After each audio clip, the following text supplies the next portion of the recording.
commencer la première séquence de ce mini colloque. Sur l'humain au cœur des mutations. Ce que je voudrais vous dire, c'est qu'on a un petit changement d'organisation, puisqu'en fait, on va d'abord faire la table ronde en raison d'impératifs horaires impérieux de Chantal Carroger, directrice générale du CHU de Besançon, et que Laura Lange, qui nous rejoint sur scène, qui va nous rejoindre, interviendra ensuite, et elle pourra justement, à partir des interventions de cette table ronde, dérouler son intervention sur le management et les fables de La Fontaine. Merci. Donc c'est Emmanuel Luigi, futur directeur général adjoint du CHU de Besançon, qui est l'animateur de cette séquence, et je le remercie. Bonjour à tous pour cette première table ronde de la matinée. Moi, je suis particulièrement heureux et fier d'animer cette table ronde, puisqu'elle va vous inviter à un voyage ascensionnel. Et dans nos missions, on a rarement la possibilité de faire ce type de voyage ascensionnel. On va partir du terrain et progressivement, on va s'élever jusqu'à une réflexion où la philosophie, représentée par Madame Laura Lange, va nous permettre de prendre un petit peu de recul par rapport à nos pratiques quotidiennes. Et comme on se plaint souvent d'être le nez dans le guidon, eh bien là, on va pouvoir effectivement relever le nez à un moment donné. Et c'est souvent quand on relève le nez, d'ailleurs, qu'on réussit la course. Je suis particulièrement heureux aussi parce que je trouve que la thématique qui a été choisie par la FHF de Bourgogne-Franche-Comté pour ce 4e forum régional est particulièrement stimulante et enrichissante. On travaille tous à l'hôpital avec l'humain au cœur de nos préoccupations. L'humain est au cœur des mutations de l'hôpital, et cet humain, c'est évidemment l'humain du patient, mais c'est aussi l'humain de toutes celles et tous ceux qui travaillent avec nous et dont on sait bien combien ils sont importants pour incarner et faire avancer l'hôpital. Et enfin, je suis particulièrement heureux d'animer cette table ronde, puisque j'ai autour de cette table, avec Madame Lange qui va nous rejoindre, deux professionnels de grande valeur, avec à ma droite donc Chantal Carroger, directrice générale du CHU de Besançon, forcément quelqu'un de très très bien, puisqu'elle vient de me recruter, comme vous l'a dit Denis Valzer, et qui a la particularité en tant que directrice d'hôpital d'avoir expérimenté, je crois, à peu près toutes les tailles d'établissements de santé et médico-sociaux possibles en France, depuis la plus petite maison de retraite perdue au fin fond du Cantal, jusqu'au Graal de notre système hospitalier, qui est le CHU, Centre hospitalier universitaire. Et puis j'ai à côté de moi également un peu plus loin David Pinet, qui est président de la CME du centre hospitalier de Lunéville, qui est très investi sur les questions de ressources humaines, de métiers, d'attractivité, de qualité de vie au travail à la Fédération hospitalière de France.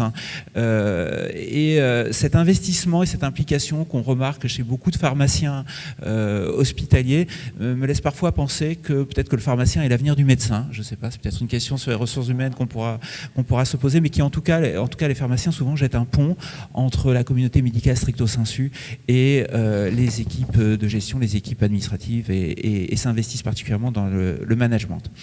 Alors on va travailler dans cette table ronde avant le contrepoint que nous offrira Madame Lange sur la vision du management des ressources humaines et sur la façon dont on peut appréhender le facteur humain dans toutes les mutations auxquelles le système hospitalier et les établissements médico-sociaux sont confrontés. La première question, je vais la poser, Chantal. Comme tu as travaillé effectivement dans différentes structures et qu'on sait bien que le plus fort a besoin du plus petit aussi souvent, et que tu as vu tout ce panel, ça c'était pour annoncer un petit peu les fables, évidemment, c'était assez facile. Quel est, selon toi, le dénominateur commun de la gestion des ressources humaines? Qu'est-ce qui fait qu'une gestion des ressources humaines à l'hôpital est une bonne gestion des ressources humaines, on va dire une gestion efficace? Alors effectivement, 35 ans de métier, forcément on a vu des choses, on a vu des établissements et j'ai eu cette chance à la fois d'être dans des petits établissements, des moyens établissements et puis d'être dans des plus grands établissements. Donc ça donne un panel assez large de ce qu'est en plus la fonction RH. Donc la question c'est quoi une gestion efficace des ressources humaines ? Moi, je pense que réellement, c'est concilier à la fois l'intérêt général et l'intérêt particulier. On l'a un peu dit tout à l'heure, mais c'est vrai et c'est d'autant plus vrai avec les nouvelles générations. L'intérêt général, tout le monde sait ce que c'est de faire en sorte que les hôpitaux remplissent leur mission première, qui est donc de prendre soin des patients 24 heures sur 24, 365 jours de l'année. C'est une véritable contrainte. L'intérêt particulier, c'est arriver à concilier vie personnelle et vie professionnelle. Et on voit bien que de plus en plus, nous avons des revendications de nos personnels pour avoir plus de vie personnelle et parfois on peut peut-être s'inquiéter si ça se fait au détriment de l'intérêt général. Alors c'est pas toujours facile de concilier intérêt général et intérêt particulier. Je prends un exemple que tout le monde connaît, les congés d'été. Tous les personnels voudraient avoir leurs 3 semaines en été, et en particulier, et ça se justifie, quand vous avez le conjoint qui ne travaille pas le mois d'août, et effectivement, on voudrait bien avoir le mois d'août pour être avec son conjoint. Alors, bien évidemment, quand on peut le faire, on le fait, et les cadres sont très respectueux de ça. Et puis, parfois, c'est pas facile, et donc on ne peut pas toujours donner 3 semaines l'été. Voilà, c'est un exemple où l'intérêt général et l'intérêt particulier, parfois, peuvent se retrouver en opposition. Et puis, il y a d'autres exemples, mais voilà ce que je pourrais dire sur ce que c'est qu'une gestion efficace voilà. Après, l'autre élément qui me paraît important, c'est la communication, l'échange. Et on le voit bien. Et j'ai envie d'en parler aujourd'hui parce qu'on a une grève des urgences en ce moment, qui heureusement va se terminer. Et on a bien vu que c'était un problème de communication entre les équipes. C'était un problème il n'y a pas assez d'échanges. Avant, et je le disais, avant les lois de 35 heures, on avait du temps pour les transmissions. Les soignants avaient du temps pour les transmissions. Ils avaient au minimum 1 heure à chaque fois qu'il y avait des chevauchements. Et ces temps-là, c'était du temps qui permettait de parler travail, de parler éventuellement des dysfonctionnements, de parler aussi de sa vie personnelle. Et ces temps d'échange favorisaient cet esprit d'équipe, cette dynamique de service. On se parlait. Aujourd'hui, avec de plus en plus des temps qui sont maintenant demande très forte, des temps de 12 heures, où vous avez pratiquement plus de transmission, on ne se parle plus. On s'écrit, mais on n'a pas la possibilité, si on est dans une situation émotionnelle, de pouvoir le dire. Si on s'est un peu fâché avec sa collègue, on n'a pas la possibilité de le dire parce qu'on n'a pas le temps. Et ces temps d'échange, je suis en train de me dire, il faut qu'on arrive à remettre des temps d'échange au sein des services parce qu'on en a besoin. On commence à dire qu'il faut faire des analyses de pratique avec des psychos qui vont venir, etc. Pourquoi pas, ça peut être effectivement une des solutions, mais c'est aussi tout simplement d'essayer d'organiser pour que assez régulièrement les équipes puissent discuter autour d'une table de leurs problématiques, des enjeux, et puis que les cadres puissent permettre à ces agents de redonner du sens à ce que les personnels font au quotidien, parce qu'on le voit bien, il y a quand même une perte de sens. Et ce sens-là, il faut pouvoir en parler, en discuter. Et on va réfléchir, nous en tout cas, au CHU de Besançon, pour essayer de mettre ces tons. Alors, tu as insisté sur la notion sur la communication et sur la notion d'équipe, la communication au sein d'une équipe. Une équipe, on prend de plus en plus conscience au sein des établissements de santé qu'elle n'est pas qu'une équipe soignante ou une équipe médicale, mais une équipe médico-soignante. Ce qui me fournit évidemment la transition pour m'adresser à vous, Monsieur Pinet. On a vu émerger de plus en plus la notion de management médical. Mais management médical, comme toute notion récente, on a un petit peu du mal à appréhender ce que c'est. Est-ce que c'est le management des médecins ? Et dans ce cas-là, est-ce que le management des médecins ne doit être fait que par des médecins ? Est-ce que c'est le management par les médecins d'autres types d'équipes ? En tout cas, cette notion devient de plus en plus importante. Alors, vous êtes en plein dedans. Pour vous, y a-t-il des caractéristiques propres du management médical ? Bonjour et tout d'abord merci de m'avoir invité pour échanger sur le sujet qui est une préoccupation importante de la commission que j'ai l'honneur de présider au sein de la fédération. Sur la question quel est le sens du management médical, c'est vrai qu'il faut différencier, je pense, différents types de management. Il y a le management institutionnel que je peux exercer en tant que président de CME ou président d'une instance médicale de GHT. Après, il y a le management de l'équipe médico-soignante qui prend en charge la responsabilité des patients sur le terrain. Et puis on voit émerger de plus en plus le management des parcours professionnels individualisé pour les médecins, qui est un facteur d'attractivité essentiel dans le cadre des réflexions que l'on peut porter et qui sont une forte demande des jeunes praticiens. Et puis demain, progressivement, on va voir aussi arriver un management territorial qui a sa propre complexité, le management d'équipes multisites, dans le cadre d'organisation, de fédérations ou d'organisations partagées entre les établissements. Et puis après-demain, en tout cas c'est le souhait que je formule, le management d'équipe ville-hôpital dans le cadre des CPTS. Le président l'a rappelé ce matin, il y a un fort enjeu de structuration des équipes hospitalières avec les CPTS qui vont se constituer et dans lequel on doit être partie prenante. Alors pour répondre à votre question sur la particularité du management médical, vous l'avez suggéré par rapport à la comparaison du pharmacien avec le médecin. Bon, déjà, il y a déjà des compétences généralistes qui peuvent être portées par l'ensemble des spécialités médicales. Je crois que le dénominateur commun est d'une part la question de la responsabilité du médecin dans ce management de l'équipe, parce qu'il y a la responsabilité du soin derrière et du bon soin. Et puis, il y a la responsabilité sur les enjeux de qualité, de sécurité des soins qui guident finalement la décision et l'organisation de ce management dans un contexte qui est particulier. Alors, on parle de la contrainte de la démographie médicale, qui est un point sensible des qualités managériales que l'on va demander de développer auprès des praticiens, mais aussi dans le cadre du management institutionnel des parcours professionnels qui inclut bien évidemment la direction des affaires médicales, mais aussi un management dans un environnement sous contrainte et dans un contexte qui se tend. Ça a été renouvelé à plusieurs reprises ce matin. Il est de plus en plus difficile de manager des équipes ou de manager une institution dans un contexte où on ne parle plus que finance, retour à l'équilibre constamment.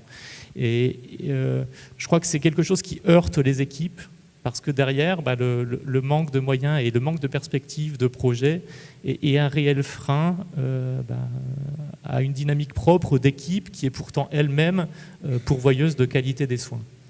Et c'est un petit peu peut-être le point qu'on peut mettre en exergue sur le management médical, c'est comment réussir à conjuguer des injonctions contradictoires, à donner des perspectives positives à une équipe, à redonner du sens au travail au plus proche du soin des patients, mais au niveau institutionnel, à comment mobiliser des dynamiques médicales dans le contexte que j'ai précisé et qui, en plus, va très probablement se transformer très fortement dans les prochaines années au regard de la gradation des soins, au regard de l'ouverture sur la ville et auprès des autres partenaires. Donc je crois que le sujet du management médical est réellement d'actualité, puisque les présidents de CME, au travers de la conférence, ont mené une enquête très récemment qui a montré que les managers médicaux, qui sont les chefs de service, les chefs de pôle, les présidents de CME, sont très peu formés, alors que si on peut trouver des points communs dans les techniques managériales, il faut acquérir les outils. Les directeurs chefs d'établissement, les directeurs de soins ont une formation forte sur le sujet. On se rend compte que le corps médical n'est pas dans cette même dynamique. Alors les textes le prévoient.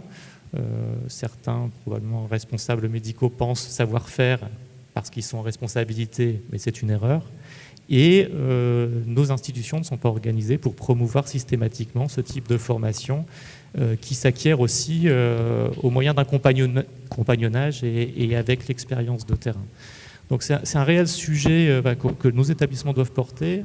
Ma Santé 2022 prévoit de porter cette dynamique. On n'est pas sur le sujet de la gouvernance, mais on est sur le sujet de la compétence.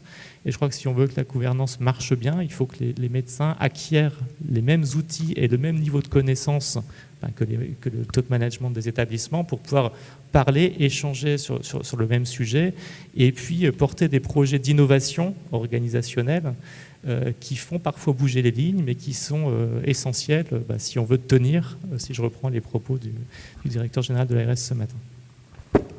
Chantal, tu veux réagir sur cette première réponse sur la montée en puissance du management médical, hein? Oui, enfin moi je suis complètement d'accord sur le fait de dire qu'il faut former les chefs de service, les jeunes qui ont ensuite une carrière de chef de service, il faut les repérer très vite et les former aux techniques de communication. Alors les former, oui, alors nous on est formés, oui, mais j'ai envie de dire c'est aussi l'expérience qui fait qu'on se forme soi-même, hein. Parce que voilà, c'est pas toujours facile, au début on se plante et puis on recommence et puis voilà, on améliore aussi les choses. Mais il y a quand même des outils. Et on ne s'improvise pas manager. Alors on peut avoir des qualités un peu humaines, intrinsèques, mais quand même, par exemple, les techniques de négociation, ça s'apprend. La maîtrise de soi, ça s'apprend. Et prendre de la distance aussi pour ne pas se prendre de plein fouet toutes les critiques qu'on peut recevoir, ça s'apprend aussi pour se protéger.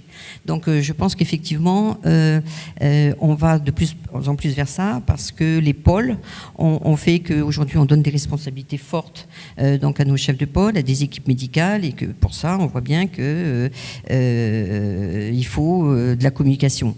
Et souvent, et là encore, j'ai des exemples récents, c'est pas toujours des choses très compliquées. C'est de pouvoir dire merci. Quand on parle de la reconnaissance des personnels, faut surtout pas penser que c'est toujours une reconnaissance, on veut de l'argent supplémentaire. J'ai presque envie de dire, c'est parfois de la bonne éducation. C'est de dire merci. Ah bah vous avez bien bossé aujourd'hui, c'est super les gars. Ça paraît un peu bête de dire ça, mais finalement vous apercevez que c'est souvent ça, cette reconnaissance de la personne, et ça passe aussi, je le redis, par l'écoute, par l'échange, et de considérer les personnes, quel que soit leur grade, quelle que soit leur fonction. Chaque personne a son rôle à jouer à l'hôpital. Moi je dis toujours c'est une chaîne et que tous les maillons de la chaîne doivent être solides, qu'on soit PUPH, qu'on soit ASH, on fait partie d'une chaîne et s'il y a un maillon qui casse, c'est toute la fragilité d'un ensemble qui est remis en cause. Donc vraiment je crois à ça et qu'il faut être vigilant quand on demande à des agents de revenir sur des repos parce que voilà, problème, etc.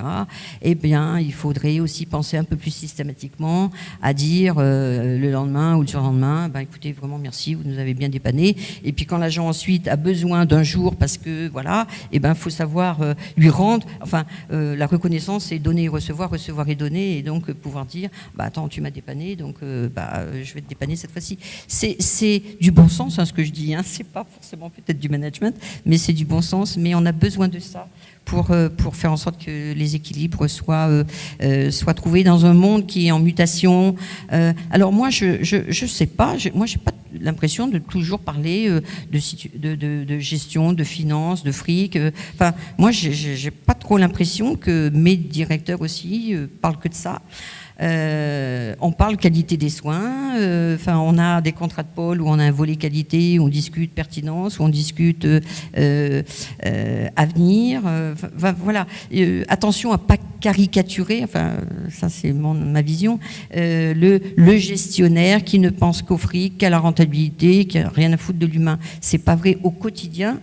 Au quotidien, notre travail, c'est de faire en sorte que l'humain qui est dans notre hôpital trouve sa place et sa juste place et se trouve bien à la place qu'il occupe. Sinon, vous avez des arrêts maladie, etc., etc. Donc, notre intérêt, c'est de faire en sorte que les gens travaillent dans les meilleures conditions possibles. Et alors, je ne dis pas qu'aujourd'hui, on rêve à l'hôpital, mais je ne suis pas sûre qu'on ait rêvé aussi dans les années... il y a 30 ou 40 ans. On est toujours en mutation. Il faut le dire aussi, l'hôpital se transforme tout le temps. Alors on dit, la fonction publique a du mal à s'adapter au changement, mais en tout cas, la fonction publique hospitalière s'adapte depuis des années. Ceux qui sont d'un certain âge savent que ça fait des années que des réformes, les unes après les autres, on les engrange. Et puis, en bon petit soldat, que ce soit le directeur d'hôpital, le médecin ou l'infirmière, on applique ces réformes. Alors ces réformes qui font sens aussi, il faut aussi se dire que toute cette territorialisation, elle a aujourd'hui un sens. Si on veut continuer à avoir des médecins dans des petits hôpitaux, eh bien il faut qu'on travaille dans le cadre des GHT, ces parcours de soins, ces filières. Voilà. Il faut attention aussi à ne pas porter toujours un discours négatif. Alors je pense que c'est plus facile aussi dans des établissements de grande taille où on a des marges de manœuvre, voilà. Et c'est plus compliqué quand on est des établissements où on ne trouve pas de médecins, où la situation financière est telle que vous n'avez pas beaucoup de marge de manœuvre. Donc voilà, moi je pense aussi que y a ça aussi qui fait que c'est plus facile quand on a de la marge. Oui, alors effectivement, vous avez dit deux choses très importantes l'un et l'autre. Tu as souligné ce problème effectivement de démographie médicale qu'on connaît bien. On avait un directeur général d'ARS autrefois par ici qui avait résumé le sujet en disant pétrole contre nourriture. Il faut apporter dans les hôpitaux périphériques qui n'ont pas de médecins le pétrole qui leur permettra de tourner, c'est-à-dire les médecins. Je lui laisse la responsabilité de cette comparaison. Et la nourriture, ce sera l'activité générée effectivement et le fait que l'hôpital puisse se développer. Et puis vous avez dit, Monsieur Pinet, aussi quelque chose d'important. Vous avez souligné le fait qu'il y avait une forme de reconnaissance du fait que les médecins aujourd'hui, les communautés médicales au sens large, n'avaient pas forcément suffisamment été formés, n'étaient pas suffisamment par le passé impliqués dans ce management d'équipe et qu'il y avait une envie maintenant. Alors, on a besoin de médecins. Il faut être attractif, c'est le nouvel impératif, il faut être attractif, il faut faire venir des médecins, il faut arriver à trouver des médecins pour répondre aux besoins de santé de la population, pour garder notre mission qui est effectivement d'apporter des soins et travailler au cœur de l'humain.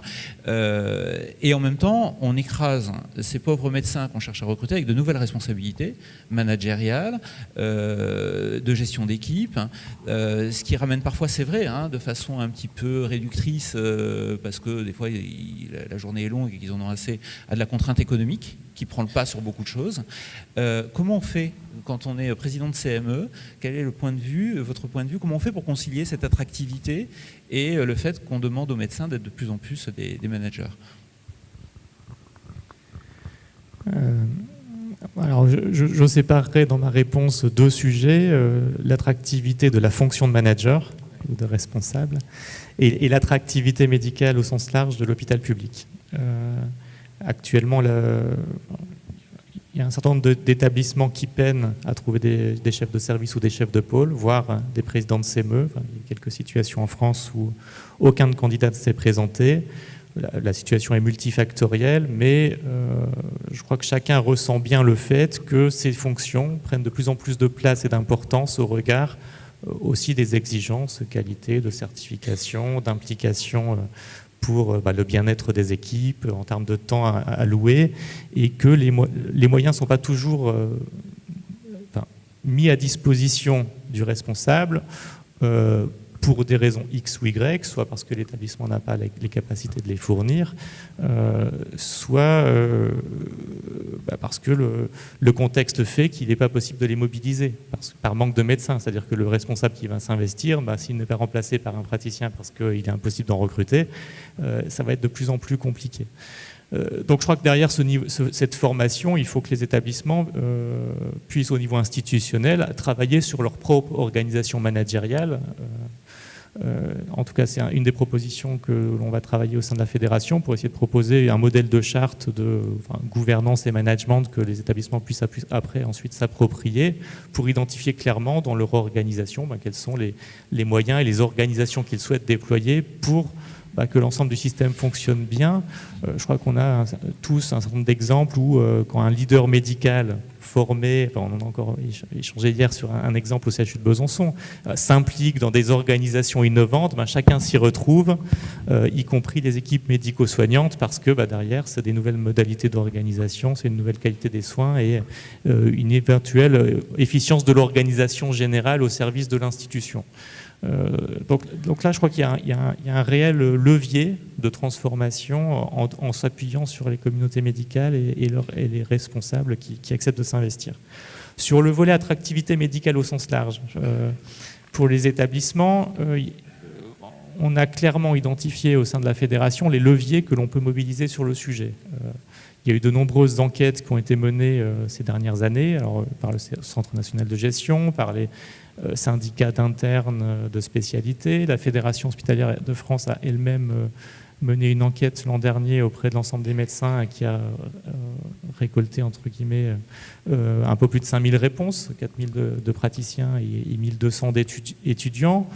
Ce qui ressort en premier, si je mets de côté la rémunération, qui est un sujet compliqué pour l'attractivité des carrières hospitalières, c'est le projet médical. C'est-à-dire que quel projet on propose à ce praticien qui va s'intégrer dans nos équipes, dans nos établissements, avec une certaine lisibilité sur l'avenir. Et je crois que c'est un des points fondamentaux. Si on prend en compte les différents critères qui sont ressortis pour valoriser le travail à l'hôpital, les praticiens viennent à l'hôpital parce qu'il y a un travail d'équipe, parce qu'il y a des valeurs de service public, parce qu'il y a un intérêt clinique, il y a un accès à des plateaux techniques. Voilà les grandes tendances qui ressortent. Donc, charge à nous, institutionnels, de proposer un projet médical qui soit attractif sur ces différents niveaux pour les jeunes praticiens ou les praticiens qui exercent déjà, dans le cadre d'une trajectoire professionnelle qui est lisible. Alors, on a dès à présent un certain nombre de leviers et de facteurs à prendre en compte. La pénibilité de la permanence des soins est un sujet essentiel. La taille des équipes revient très régulièrement. Enfin, les jeunes praticiens ne travailleront plus 70 heures comme les plus anciens ou ceux que l'on a connus. Donc il faut qu'on prenne en compte tous ces facteurs pour proposer un projet médical attractif qui permette probablement à l'échelon territorial, parce que c'est un réel levier aussi pour solutionner ces problématiques, d'organiser des prises en charge graduées avec un travail d'équipe territoriale qui se coordonne et qui apporte des réponses aux attentes du jeune praticien. Et derrière ce projet médical, c'est un projet professionnel qu'on doit construire avec eux.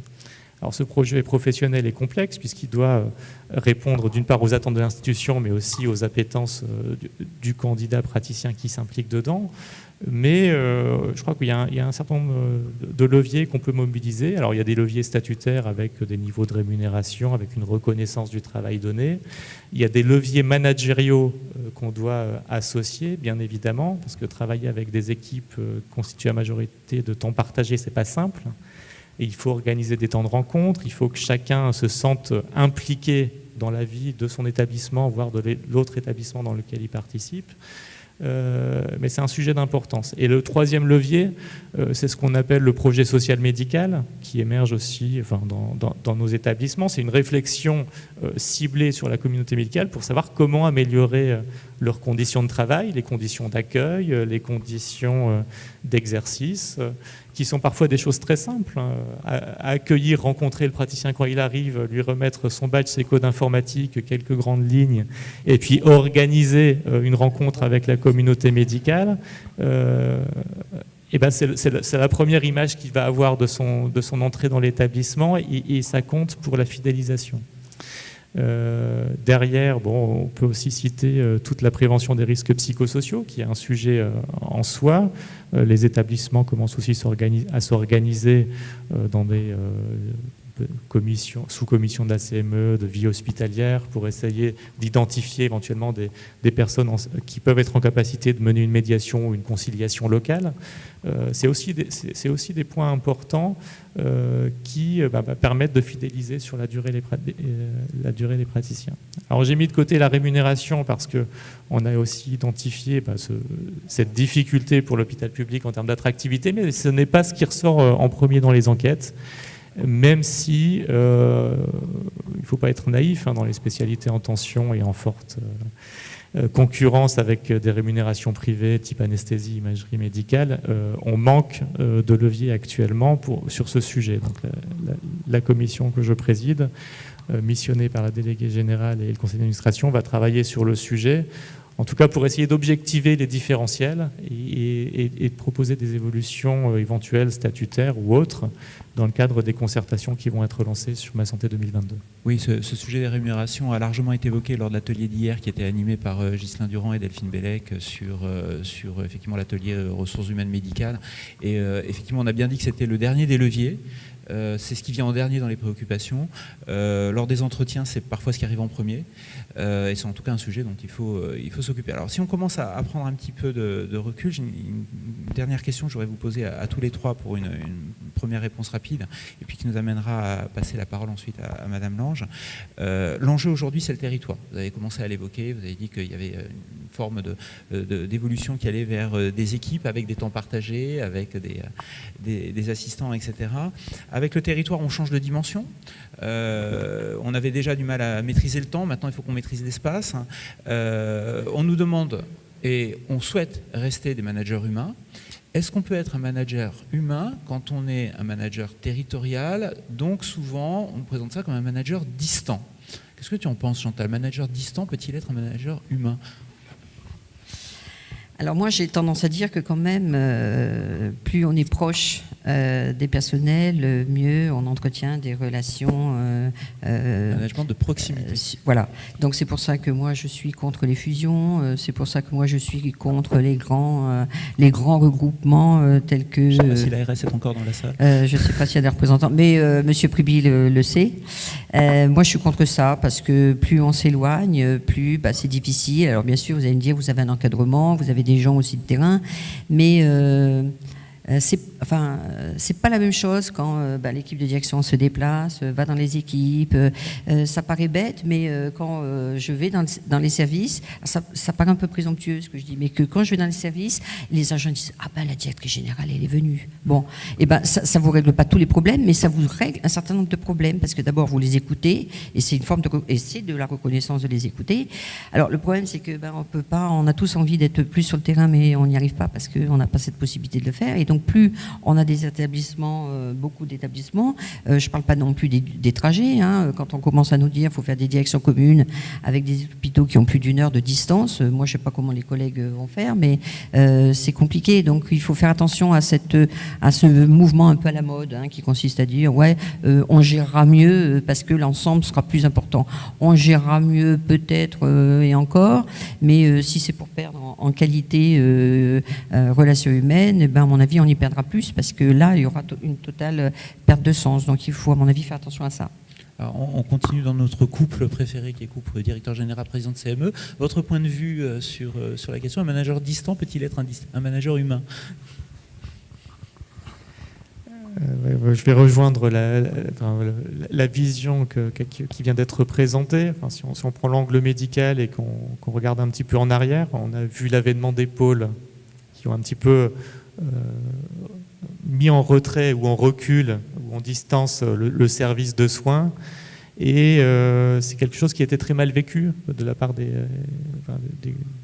communautés médico-soignantes, des services, et on s'aperçoit 10 ans après que finalement la notion de service c'est ce qui avait le plus de sens parce qu'il y avait un management de proximité qui était peut-être plus simple à mettre en œuvre et à faire appréhender aux soignants, en complément évidemment de la notion de pôle qui a aussi un sens managérial important dans nos établissements.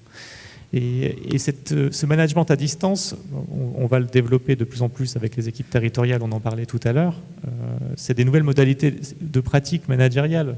Je pense que ce qu'on a mis en exergue il y a quelques années aussi avec la Fédération hospitalière au travers d'un questionnaire adressé aux assistants spécialistes ou aux assistants partagés qui émergent de plus en plus et qui sont un facteur d'attractivité important dans la construction d'un parcours professionnel, c'est qu'avoir une personne identifiée pour faciliter l'entrée et l'accueil dans chacun des établissements et amener du liant au sein de l'équipe est un facteur important. Alors ce n'est pas forcément le chef d'équipe, mais c'est un facilitateur de ce travail. C'est un point intéressant. Après, le management territorial d'équipe, pour des équipes qui sont constituées parfois de 50 ou 60 urgentistes, c'est compliqué de le faire à distance. Il faut des relais locaux, il faut être au plus près du terrain. Donc je crois qu'on en revient un peu à la distanciation pôle-service. À un moment donné, il faut réussir à trouver la meilleure articulation entre la proximité et l'éloignement de la décision. La principale difficulté dans ces organisations où on met à distance le pouvoir décisionnel, c'est qu'on perd en agilité, en réactivité, et très souvent, c'est ça qui fait l'essence même de la dynamique d'une équipe. Donc il faut réussir à préserver cette notion.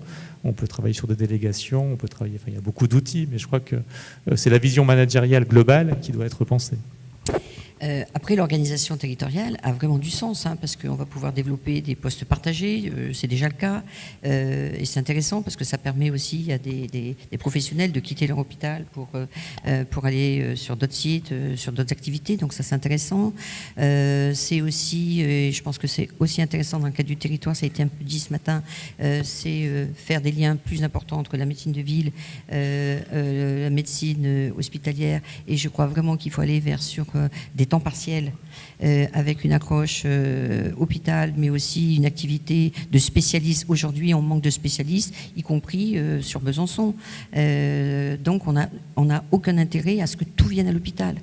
Le CHU Besançon a fait l'année dernière plus de 700 000 consultations externes. C'est pas la vocation d'un CHU de faire 700 000 consultations, et des consultations qui sont faites aujourd'hui par des PUPH. Les PUPH, ils ont autre chose à faire que de faire de la consultation de base. Donc on a besoin de médecins spécialistes en ville et dans le territoire qui fassent leur job, et que le CHU fasse son job de recours. Donc il faut et c'est à nous maintenant d'aider pour faire en sorte qu'on puisse avoir des temps partagés, de la mixité, développer aussi des équipes communes, et ça le territoire va le permettre. C'est la télémédecine, mais pas que. De plus en plus, c'est des équipes mobiles de territoire. Là aussi, ça fait sens. On crée du lien. Et puis, on permet à des professionnels aussi de quitter l'hôpital pour exercer leur métier un peu différemment. Et ça apporte de l'intérêt aussi au métier, que de se dire je rentre dans un hôpital et je vais rester 35 ans ou 40 ans dans le même service. Donc, le territoire va apporter ça. Madame Lange, c'était pas forcément prévu initialement. Je suis restée discrète. Voilà, que vous inspire cette question avec votre point de vue de philosophe? Le manager distant peut-il être, selon vous, un manager humain? Ce que je voulais souligner, ce que je trouve assez intéressant, c'est de dire que la distance exige finalement qu'on entretienne la proximité. Comme avec un proche quand on est à distance. On m'entend ou pas? Oui. Comme quand on est à distance avec un proche, il peut y avoir de la proximité à distance, mais ça demande de notre part un entretien, une construction. Donc c'est pas facile. Mais inversement, la proximité n'épargne pas l'entretien de la proximité. Et il y a trop de situations où on est proche, mais à distance. Et c'est presque horrible de se sentir seul en étant dans un collectif qui est autour de nous. Donc du coup, voilà, il y a toute cette problématique-là. Donc évidemment que la distance va demander encore plus, mais la proximité demande aussi vraiment consensuellement d'entretenir cette relation, parce qu'on est trop souvent à côté sans l'être vraiment. Voilà, peut-être. Alors on a quelques minutes avant que Chantal Carogé nous quitte pour prendre quelques questions dans la salle. Y a-t-il des questions? Jean-Michel Scherrer, tout de suite, à réclamer le micro. Alors Jean-Michel, je te connais, si tu pouvais nous faire une question courte, s'il te plaît. Tu me fais passer pour qui, Emmanuel? Monsieur le directeur général adjoint. Non, alors on parle de plutôt périphérique, mais moi, je vais faire une question plus large. Je m'en doutais. Plus large en deux thèmes. Vous n'avez pas évoqué, d'une part, si Madame la directrice générale l'a évoqué, les 12 heures, le morcellement du temps de travail, le temps de travail des urgentistes qui est maintenant sur des 39 heures en phase découpée en temps continu. Est-ce que la proximité et les nouvelles organisations de travail font que, d'une part, alors les DRH, alors je ne sais pas si tous les DRH dans la salle seront d'accord avec moi, mais on consomme les postes de travail. Les jeunes consomment. Les jeunes mutent de plus en plus. On bouge de plus en plus dans l'hôpital. C'est vrai pour les médecins. On nous dit dans la société de manière générale, on consomme son poste. On va faire plusieurs carrières différentes sur tous les établissements. Est-ce que la relation au travail, qui est complètement différente maintenant, nous impose pas un type de management différent aussi ? Tout simplement, les organisations auxquelles nous sommes confrontés, de mettre en place ces 12 heures, parce que c'est des demandes aussi des agents. Pourquoi ils veulent concentrer aussi leur temps de travail? Pour le manager, c'est aussi intéressant, parce qu'on met moins de TP quand on est en 12 heures, mais le lien entre les agents disparaît aussi. Les communautés médicales les demandent aussi, les temps continus en réa, aux urgences, dans beaucoup de disciplines, on va vers ces 12 heures aussi. Est-ce que cette demande sociétale, finalement, on se bat contre quelque chose qui est irréversible et le lien au travail, de toute manière, s'étiole? Est-ce que vous êtes d'accord avec moi? Chantal, je crois que la question est pour toi. Oui, alors je trouve qu'on est de plus en plus au cœur de paradoxes. Par exemple, sur les 12 heures. On comprend bien que du côté vie personnelle, les 12 heures c'est bien, parce que pour des femmes, surtout 85-86% de la population de l'hôpital ce sont des femmes, c'est bien de travailler en 12 heures parce que vous avez moins de frais de garde d'enfants, vous avez moins de frais d'essence, etc., et que les jeunes réclament de travailler en 12 heures. Le problème c'est qu'à l'hôpital, les 12 heures, il faut les faire. Et que c'est lourd et que c'est difficile.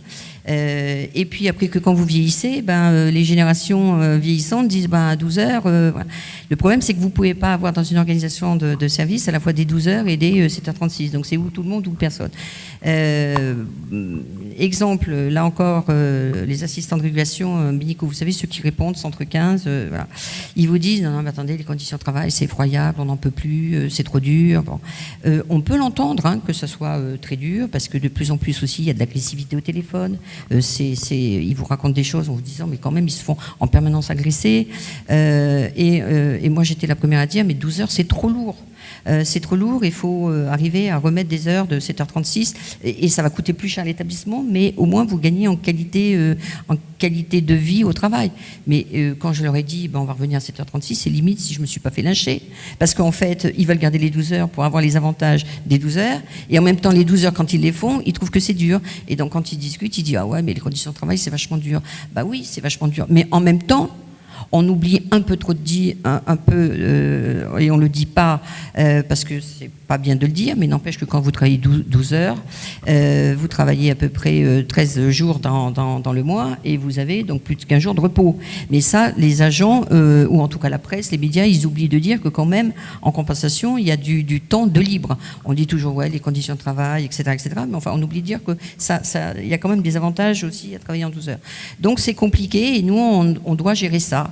Mais c'est vrai que le rapport au travail a changé. On le voit bien. Enfin, les plus anciens, ceux qui ont démarré dans les années 80, le rapport au travail était pas le même. On était plus dans l'équipe, les gens se connaissaient, ils faisaient tous des repas de service. Aujourd'hui, le repas de service, ça existe, mais de manière très anecdotique. Il y avait des liens personnels entre les gens. Et puis, on était plus dans, faut pas que je m'arrête au dernier moment parce que ça va mettre en difficulté les collègues.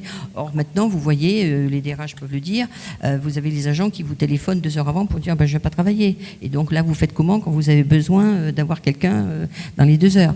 Donc voilà, il y a tout ça qui fait que le rapport au travail a changé et qu'on est de plus en plus dans d'abord ma vie perso et puis le boulot, c'est bien parce qu'on gagne sa vie. Alors, faut pas généraliser, faut pas schématiser, mais on a un peu de ça. Et donc nous aussi, on doit être les gardiens de cette vigilance où on est là pour soigner des patients et c'est aussi de jour comme de nuit et on voit bien là encore un exemple où on trouve plus de personnel pour faire les nuits. Donc quand vous ne trouvez plus de personnel pour faire les nuits, vous êtes obligé de faire des équipes mixtes, c'est-à-dire des personnels qui vont travailler par exemple 3 mois de jour et puis qui vont passer de nuit. Ce qui est terrible sur le plan d'organisation personnelle, de la vie personnelle, de l'organisation au niveau de la famille, mais n'empêche qu'on est bien obligé puisqu'on n'arrive plus à créer des équipes de nuit. Par contre, quand on peut le faire, on le fait tous parce que c'est intéressant, s'il y a des gens qui veulent travailler de nuit, de les mettre de nuit. Mais on voit bien que c'est de plus en plus compliqué, quoi. Et qu'on est toujours dans l'intérêt individuel, l'intérêt collectif. Le manager est le gardien, tu as dit, avec immédiatement la question de savoir qui gardera les gardiens, forcément. Mais ça veut dire en fait que le manager doit protéger, pour répondre à la question de Jean-Michel, doit protéger parfois les médecins, les équipes contre des velléités qu'ils ont, de formes d'organisation du travail qui vont leur être néfastes. On sait très bien que les 12 heures provoquent des risques avérés pour la santé des soignants, pour la santé, y compris des médecins qui les pratiquent. J'ai l'impression d'ailleurs que les médecins ont beaucoup évolué sur le sujet. On a été obligé réglementairement par le droit de les protéger avec les repos de sécurité, les descentes de garde, ces choses-là, qui petit à petit sont rentrées dans les mœurs. Et on a aujourd'hui un peu le contre-coup en quelque sorte, c'est-à-dire qu'on a des médecins qui revendiquent des horaires de travail qui ne soient plus, comme ils nous disent, ceux des anciens, c'est-à-dire totalement illimités. C'est bien ça, de votre point de vue ? Il y a évidemment un contexte générationnel qui a changé par rapport à l'organisation de ce temps de travail en temps continu. C'est vrai que c'est une problématique qu'on rencontre partout, avec très souvent un désinvestissement institutionnel ou sur les activités transversales, y compris les temps d'échange au sein de l'équipe. C'est-à-dire que l'urgentiste qui va faire ses 24 heures, si je vais encore au-delà des 12 heures, c'est une contrainte, mais sur laquelle on doit s'appuyer, puisque de toute façon, la démographie médicale fait qu'il faut qu'on puisse répondre à leurs attentes et à cette nouvelle organisation. Peut-être pour le manager, le bémol que je mettrais par rapport à cette situation, c'est sur la trajectoire professionnelle. On se rend bien compte que ces organisations, ça va un temps donné, mais il y a une certaine appétence quand même pour une modularité des parcours professionnels tout au long de la carrière. Si des praticiens vont à l'hôpital public, j'ai cité un certain nombre d'éléments, mais c'est aussi parce qu'ils ont la capacité d'avoir d'autres activités de recherche, d'enseignement, parfois institutionnelles. Il faut qu'on puisse capitaliser aussi sur ces envies pour diversifier leur activité, pas forcément de manière normée comme ça a été pensé pour les urgentistes, parce qu'on voit bien la difficulté sur le terrain pour le mettre en œuvre. C'est quelque chose qui a été complètement oublié ou omis, alors que c'était initialement un levier qui était confié au chef de service pour essayer d'amener une certaine dynamique transversale et d'activité non clinique. Mais c'est quelque chose que les managers doivent penser et proposer. Et dans cet accompagnement des parcours professionnels, je crois sur lequel on doit travailler, il faut aussi être force de proposition, parce que souvent il y a un contexte, il y a une organisation propre, et puis chaque praticien s'inscrit dedans et reproduit finalement l'organisation générale. Mais si on ne prend pas la main pour leur proposer de nouvelles modalités d'organisation qui peuvent également les satisfaire en termes d'organisation personnelle et puis de projection personnelle dans un investissement de gestion de projet ou autre, ils vont peut-être pas faire le pas d'eux-mêmes. Donc charge à nous, même un manager institutionnel ou responsable de service, de pouvoir accompagner cette dimension, tout en ayant aussi conscience que l'urgentiste, il ne va pas faire 30 ou 35 ans de sa carrière au service des urgences. C'est aussi un temps qui est fini malgré la filiarisation. Donc il faut qu'on pense aussi à des orientations ou des accompagnements de reconversion professionnelle. Et c'est là où l'échelon territorial peut être aussi une richesse, parce que ça permet peut-être d'ouvrir certaines pistes ou certains projets complémentaires qu'ils n'auraient pas forcément trouvé dans leur lieu d'exercice. Alors, je vais m'exercer à la synthèse provisoire puisqu'on arrive à la fin de cette table ronde. Chantal, tu as beaucoup insisté effectivement sur la richesse des ressources humaines à l'hôpital et sur cette humanité, cette proximité qu'il fallait qu'on arrive à conserver. Vous avez souligné, M. Pinet, à plusieurs reprises le fait qu'il fallait gérer un parcours de carrière et qu'il fallait effectivement cette richesse, savoir la conforter avec des attentes différentes aux différents âges de la vie, dans le cycle de vie du professionnel. Et puis vous nous avez dit que cet entretien, c'était une dialectique et qu'il fallait la faire suivant des modalités adaptées en fonction de la proximité, de la distance. Voilà. Alors j'espère qu'avec tous ces éléments-là, on vous a donné un tremplin. J'espère qu'il n'est pas trop modeste pour que vous puissiez nous emmener maintenant vers d'autres attitudes réflexives. En tout cas, je vous remercie pour cette table ronde.